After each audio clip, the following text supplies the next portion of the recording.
సమయం 2వ గ్రంథము 9వ అధ్యాయము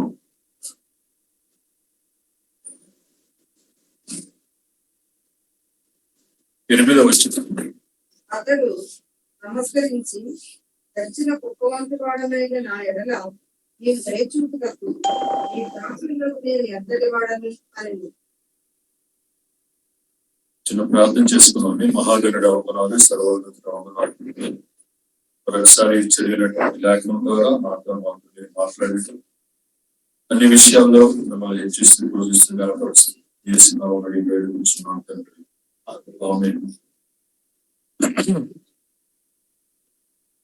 మరి ఈ మాట మనం చాలా సార్లు జ్ఞాపకం చేసుకుంటున్నాం.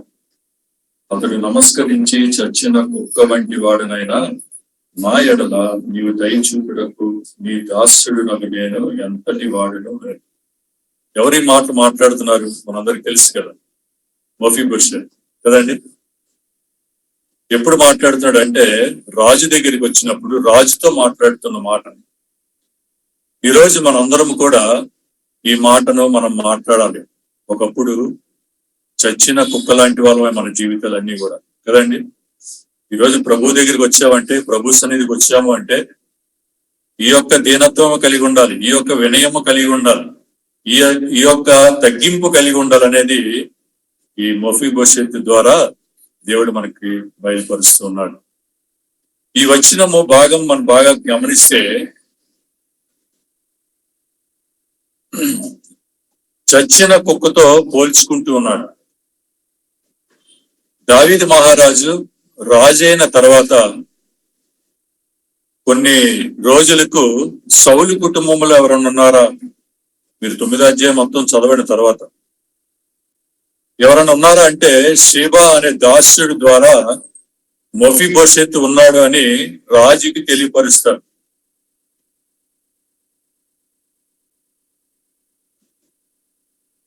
రాజుకి తెలియపరిచినప్పుడు దావీదు గారు అతన్ని పిలవండి, ఎక్కడున్నా అతన్ని తీసుకురండి అని దావీదు గారు అక్కడ సెలవు ఇచ్చినప్పుడు మరి మఫీబోషెత్ అనే వ్యక్తి యోనాతాను కుమారుడు, సౌలుకి మనమడు కదండి. యోనాతాను ఫిలిస్తీన్ల యుద్ధములో చనిపోయినప్పుడు, ఆ యుద్ధ రంగంలో చనిపోయినప్పుడు యోనాతాను భార్య దాసి ఆమె భయపడిపోయి ఆ చిన్న పిల్లవాడిగా మఫీబోషెత్ ఉన్నప్పుడు ఎత్తుకొని పరిగెడుతూ ఉంటే మరి జారిపోయి కాళ్ళు పోగొట్టుకుంటాడు. సమూయేలు మొదటి గ్రంథంలో 31వ అధ్యాయం అనుకుంటా, తర్వాత చదవండి. ఈ యొక్క వృత్తాంతాన్ని నేను వివరిస్తా కొంచెము. అక్కడ కాళ్ళు పోయే స్థితిలో ఉండి మాకీరు అనే మరి కుటుంబంలో ఆ వ్యక్తి దగ్గర అతడు దాచబడతాడు, అతడు పెరగబడతాడు. బాల్యము గాని యవ్వనము గాని మరి ఒక రకంగా చూస్తే మరి ఎవరికి కనపడకుండా ఆయన పెరిగినట్లుగా బైబిల్ గ్రంథంలో మనం చూస్తాం. ఇక్కడ దావీదు రాజు అయిన తర్వాత మరి సౌలు కుటుంబంలో ఎవరైనా ఉన్నారా? ఎవరిని బట్టి అన్నాడంటే యోనాతాన్ని బట్టి. యోనాతాను దావీదు గారు మంచి ప్రాణ స్నేహితులు కాబట్టి ఆ సహాయాన్ని మరొక మరి అది గుర్తు చేసుకొని మరి ఎవరైనా ఉన్నారా అంటే మరి షేబాని పిలిపిస్తాడు. పిలిచి అడిగినప్పుడు మఫీబోషెత్ అనే ఒక వ్యక్తి ఉన్నాడు, కాళ్ళు లేని కుంటివాడు అని. అతను పిలిచికొచ్చినప్పుడు దావీదు దగ్గర మాట్లాడుతూ ఉన్నాడు, దావీదు దగ్గర వినయంతో మాట్లాడుతూ ఉన్నాడు, తను తగ్గించుకుని మాట్లాడుతూ ఉన్నాడు, విధేయత కలిగి మాట్లాడుతూ ఉన్నాడు. ఇప్పుడు మనం చదివినటువంటి మాట, నేను చచ్చిన కుక్క వంటి వాడునై. చూడండి, ఈరోజు మనందరము కూడా ఇంత స్వేచ్ఛ జీవితం మనం జీవిస్తున్నాము అంటే కేవలము ప్రభు అయిన యేసుక్రీస్తు వారు ఆ కలువరిగిరిలో చేసిన కార్యమే. ఒకప్పుడు మఫీబోషెత్ దాచబడ్డాడు, పారిపోయబడ్డాడు, ఎత్తుకోబడ్డాడు కదండి, ఎవరికి కనిపించలా. యవన ప్రాయంలో మరి దాచబడినట్లుగా మనము లేఖనాల్లో మనం చూస్తాం. ఒకప్పుడు మనము కూడా చచ్చిన స్థితిలో ఉన్నాం, దాచబడిన స్థితిలో మనం ఉన్నాం. ఇక్కడ దావీదు గారు ప్రభు అయిన యేసుక్రీస్తు వారికి సాదృశ్యంగా మనకు కనిపిస్తాడు. దావీదు రాజు వల్ల మరి మొఫీబోషెత్తు వెలుగులోనికి వచ్చినట్లుగా, విడుదల చెందినట్లుగా, స్వేచ్ఛ జీవితానికి అర్హుడైనట్లుగా మొఫీబోషెత్తును మనం చూస్తూ ఉన్నాం. గమనించినట్లయితే ఈ వచనములో చచ్చిన కుక్క వంటి వాడునైనా నా ఎడల నీవు దయచూపుటకు ఈ దాసులకు లేదు ఎంతటి వాడును. మనం ఎంతటి వాళ్ళమండి? ఏ అర్హత లేదు, ఏ యోగ్యత లేదు, ఎందుకు పనికిరాని వారని కదా. మనం ఎంతటి వాళ్ళమి? మనల్ని ఈ రీతిగా మనం రక్షించుకొని, మనల్ని విమోచించి, ఆయన కలువరిగిరిలో క్రయధనం చెల్లించి మనల్ని స్వేచ్ఛ జీవములుగా జీవితాలు, మన బ్రతుకులు మార్చి, మరి ఇక్కడ ఎంతటి వాడును అనే మాటను మనం చూస్తూ ఉన్నాం. దావీదు యోనాతాను పట్ల ప్రేమ కలిగి ఉన్నాడు కాబట్టి, ఆ స్నేహాన్ని గుర్తించుకున్నాడు కాబట్టి మొఫీబోషెత్తును పిలిచినట్లుగా మనం చూస్తున్నాం. పాపం వల్ల కుండితనమైన మనం కదండి, పాపము చేత అవిటి వాళ్ళం మనం ఒకప్పుడు, అపరాధం చేత మరి చచ్చుబడిపోయిన స్థితి మనది, మరి దాక్కున్న పరిస్థితి, దాచబడిన విధానం, ఇవన్నీ కూడా మరి మొఫీబోషెత్తు ద్వారా మనకి జ్ఞాపకం చేస్తున్నాడు. ప్రభువైన యేసుక్రీస్తు వారిని కుమారుడుగా తండ్రి అయిన దేవుడు పంపించకపోతే ఈ రోజు మనం అందరం కూడా బానిసత్వంలో ఉండేవాళ్ళం. స్వేచ్ఛ జీవితం లేదు, మనకు రాజ్యం లేదు, మనకు ఒక స్వాస్థ్యం లేదు, ఒక నిరీక్షణ లేదు.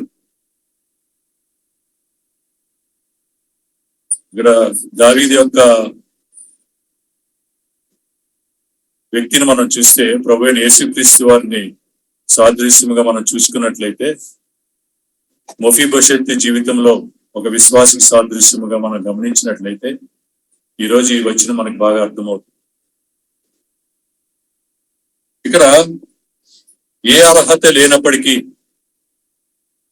మరి ఎందుకు పనికిరాని వారమైన మనల్ని కూడా దేవుడు మనకి ఏర్పరిచాడు.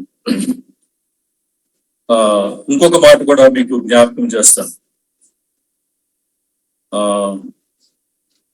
ఇదే సమయాలు 2వ గ్రంథము 16వ అధ్యాయంలో ఒక మాట ఉంటది. ఒక మాట 16వ అధ్యాయము 3వ వచనం. రాజు నీ యజమానుని కుమారుడు ఎక్కడనున్నాడని అడిగాను.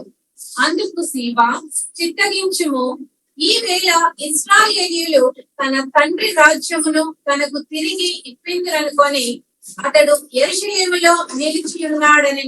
చాలు సిస్టర్. అయితే ఇక్కడ సమయాలు 2వ గ్రంథం 9వ అధ్యాయంలో దావీదు మొఫీబోషెత్తును పిలిపించి ఆయన బల్ల దగ్గర ఉండమనడం కాకుండా మరి సమస్త ఆస్తి కూడా ఇచ్చినట్లుగా మనం చూస్తున్నాం 9వ అధ్యాయంలో కదండి. మొఫీబోషెత్తుకు సమస్తము ఇచ్చేసాడు దేవుడు. 16వ అధ్యాయం దగ్గరికి వచ్చేటప్పటికి ఇక్కడ ఏం జరుగుతుందంటే మరి దావీదు దగ్గరికి శివ వచ్చినప్పుడు దావీదు దగ్గర శివ ఏమి చెప్తున్నాడంటే మొఫీబోషెత్తు మీద అబద్ధ సాక్ష్యం చెప్తా ఉన్నాడు. ఆయన యెరూషలేములో ఉన్నాడు, నువ్వు ఇచ్చిన ఆస్తి పాస్ నేను క్లుప్తంగా మీకు వివరిస్తా, తర్వాత 16వ అధ్యాయం చదవండి. మొఫీబోషెత్తు నీ యొక్క రాజ్యాన్ని కూడా ఆశపడుతున్నాడు, నువ్వు ఇచ్చిన ఆస్తి పాస్తులు కాకుండా నీ రాజ్యాన్ని కూడా ఆశించాలని యెరూషలేములోనే నిల్చున్నాడు అని మాట్లాడుతూ దావీదు ఆ మాటలను విన్న తర్వాత 4వ వచనంలో ఏమంటాడు తెలుసా? అందుకు రాజు మెఫీబోషెతులకు కలిగినదంతయు నీదే అని సీబాతో చెప్పగా, సీబా నా ఏలినవాడ రాజా, నీ దృష్టి యందు నేను అనుగ్రహము పొందదను కాక నేను నీకు నమస్కారము చేయుచున్నానెను. ఇక్కడ శివ ఏమంటున్నాడంటే రాజు దగ్గర అబద్ధ సాక్ష్యం చెప్పినప్పుడు లేదంటే వ్యతిరేకముగా చెప్పినప్పుడు ఆస్తి అంతా నీదే అని రాజు అక్కడ మాట్లాడుతూ ఉన్నాడు. ఇదే మొఫీబోషెత్తు ఏ ఉద్దేశంతో రాలేదో 19వ అధ్యాయంలో చెప్పబడింది. అది కూడా మీకు చూపిస్తాను. దీంట్లో ఒక మర్మాన్ని మీకు జ్ఞాపకం చేయాలని చదివిస్తూ ఉన్నాం. ఇదే 2వ సమయాల గ్రంథము 19వ అధ్యాయం దగ్గరికి వచ్చేటప్పటికి 24వ వచనం నుంచి తర్వాత మీరు చదవండి.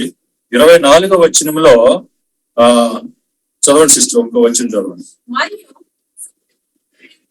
మెఫీబోషెతు రాజు ఎదుర్కొనుటకు వచ్చెను. రాజు పారిపోయిన దినము మొదలుకొని అతడు సుఖముగా తిరిగి వచ్చిన నాటి వరకు అతడు కాళ్ళు కడుక్కొనకయో గడ్డము కత్తిరించుకొనకయో బట్టలు ఉతుకుకొనకయో ఉండెను. ఇక్కడ ఈ యొక్క మాటను మనం జ్ఞాపకం చేసుకున్నట్లయితే, రాజుని ఎదుర్కొన్నప్పుడు, దావీదు రాజుని మెఫీబోషెతు ఎదుర్కొన్నప్పుడు చెప్తున్నాడు, రాజు అడుగుతున్నాడు, ఏమైపోయావు, ఎక్కడ ఉన్నావు, నేను ఈ పరిస్థితిలో ఉన్నాను, అక్కడ వివరణ ఇస్తా ఉన్నాడు.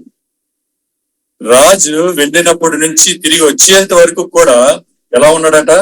గడ్డం గీసుకోలేదు, బట్టలు ఉతుక్కోలేదు కదండి, కాళ్ళు కడుక్కోలేదు. పరిస్థితి ఎలా ఉందంటే దీన స్థితిలో ఉన్నాడు. ఎవరి కోసము? రాజు తిరిగి వస్తాడని. అదే చివరి వచనం ఉంటది 30వ వచనంలో చూడండి. 30వ వచనంలో, అందుకు మెఫీబోషెతు, నా ఏలిన వాడు నీవు నీ నగరికి తిరిగి క్షేమంగా వచ్చినావు కనుక అతడు అంతయు తీసుకొని వచ్చినాను. అక్కడ ఆ సంభాషణ జరిగినప్పుడు, రాజా నాకు ఆస్తిపాస్తులు నాకు వద్దు, మొత్తం శివాకే ఇచ్చేయి, నీవు క్షేమంగా వచ్చావు అంతే నాకు చాలు. ఈరోజు మన విశ్వాస జీవితంలో దేవుడు ఇచ్చేవాడిగా ఉన్నాడు, తీసేసేవాడిగా ఉన్నాడు. ఏది ఉన్నా ఏది లేకపోయినా దేవుని కొరకు బతికే విశ్వాస జీవితం కలిగి ఉండాలి. అందుకే కలువరిగిరిలో ప్రతి ఒక్కరి కొరకు మరణించిన విధానం మనం ఈరోజు జ్ఞాపకం చేసుకుంటున్నాం. మెఫీబోషెతు యొక్క జీవితంలో నుంచి మనం నేర్చుకోవాల్సిన గొప్ప పాఠం ఏమిటంటే, ఈ లోకములో ఏమున్నా ఏమి లేకపోయినా దేవుని దృష్టిలో మనము నమ్మకముగా జీవించాలి. దేవుని దృష్టిలో మనము మరి శ్రేష్ఠులుగా జీవించాలి, పవిత్రురాలుగా జీవించాలి. ఈరోజు మెఫీబోషెతు మనకి ఒక పాఠాన్ని నేర్పిస్తూ ఉన్నాడు. దాచబడిన అతను, మరి అవిటివాడైన అతను చచ్చిన కుక్కతో పోల్చుకుంటున్నాడు ఆయన. ఈరోజు మనందరం కూడా అటువంటి చచ్చిన కుక్కలతో సమానం. ఒకప్పుడు మన జీవితాలు ఉన్నాయి, దుర్వాసన కొట్టినవి, ఎందుకు పనికిరానివి. చూడండి, రోడ్డు మీద కుక్క చచ్చిపోయి తాడు కట్టి మున్సిపాలిటీ వాళ్ళే తీయడానికి ఇబ్బంది పడతారు, తాడు కట్టి రోడ్డు పక్కకి ఈడ్చేస్తారు. అటువంటి బతుకులుగా మన జీవితాలు ఉన్నప్పుడు ప్రభువైన యేసుక్రీస్తు వారు ఈ లోకానికి వచ్చి ఆ కలువరిగిరిలో ఆ గొప్ప కార్యం చేయడం ద్వారా మనం ఎవరైతే దాని మీద నమ్మకం ఉంచుతామో ఆ కార్యం మీద. అందుకే ఇక్కడ మెఫీబోషెతు చూడండి, ఆస్తులు పోయినా, అంతస్తులు పోయినా, డబ్బు పోయినా, నీవు క్షేమంగా వచ్చావు, నాకు అదే చాలు, అది అంతా ఆయనకి ఇచ్చేసే అని స్టేట్మెంట్ మనం చదువుతూ ఉన్నాం. ఈరోజు మనకి ఈ లోకంలో ఏది ఉన్నా ఏది లేకపోయినా దేవుడు మన పక్షాన ఉన్నాడు అన్న విశ్వాసంతో, అన్న నిరీక్షణతో, దేవుడి రాజ్యంలో మనకు ప్రవేశం ఉంది అన్న నిరీక్షణతో మన మధ్య ఉంచబడిన ఈ బల్లకి మరి పరమార్థము కలిగి ఉండాలి కదండి. మన జీవితాలు తిరిగి రాశాడు దేవుడు, స్వేచ్ఛ జీవితం పిలిపించాడు మనల్ని. మనం ఎవరి దగ్గరికి వెళ్ళాలా, ఆయనే మనల్ని పిలిపించాడు. దావీదు మెఫీబోషెతుని ఏ రీతిగా పిలిపించాడో దేవుడు కూడా మనల్ని కుమారుడి ద్వారా పిలిపించాడు. ఆయన రాజ్య వారసులుగా మనల్ని చేసుకున్నాడు.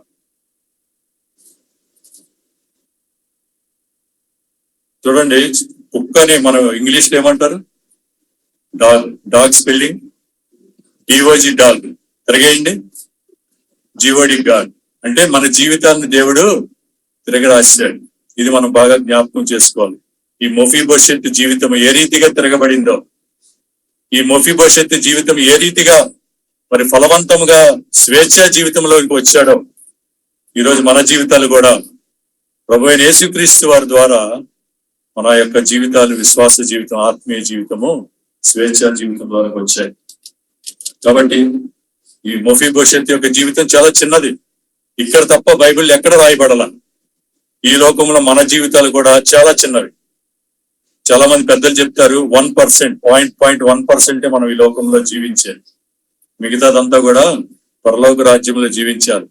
ఈ 0.11%కే కింద మీద పడిపోతూ ఉంటాం కదండి.